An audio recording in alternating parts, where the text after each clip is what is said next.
First tonight, some New Jerseyans fear for their outdoor animals. This as bear encounters are on the rise. News 12 New Jersey's Naomi Yane is live tonight with that story. Naomi?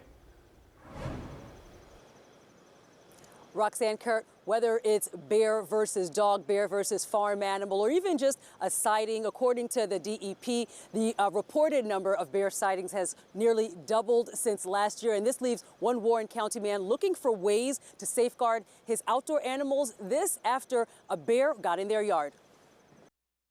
We looked out here and we saw the damage by the bear that came over the fence to get the ducks, and this is what we had to deal with this morning. Joe Fenley and his wife have lived in their Warren County home for 5 years now.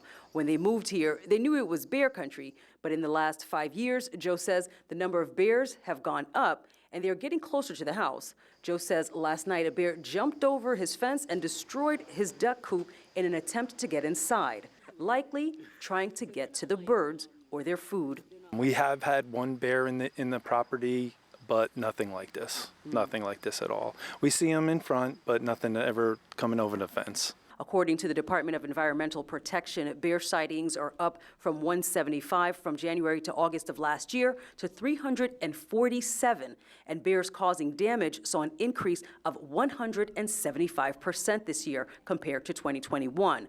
Last year, Governor Murphy canceled bear hunting entirely, and while some say bear hunting reduces the population, others say there are more humane ways to accomplish that goal, and that's by slowing when they start having cubs. The hunt does not reduce the black bear's fertility rate, nor does it prevent incidents with bears. When bears don't have access to unnatural food sources, they can actually start reproducing and having cubs up to age 11.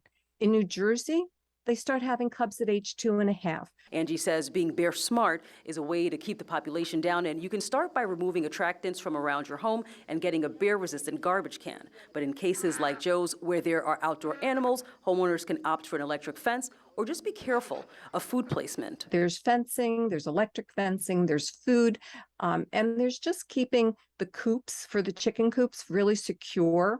For Joe, the cleanup and securing of his coop begins, but he's concerned that if that was in fact a bear on his property last night, it'll try even harder to get into the coop next time. Whatever bear was here, he knows they're here now, and he's going to come back. So, Naomi, what are some ways that people can stay safe should they encounter a bear? Oh, Kurt, they've got the DEP has some interesting ways I find interesting just because of my own fears, you know. So they say that by nature, bears are wary of humans. But if you do run into one, they say stay calm, right? And never approach it, never try and feed it.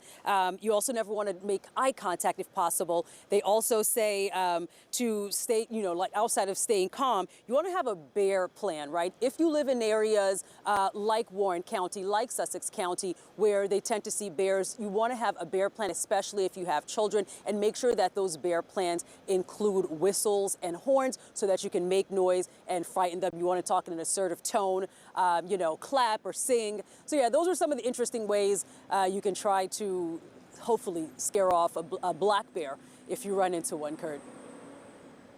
Stay calm part, easier said than done. Naomi, thank you tonight.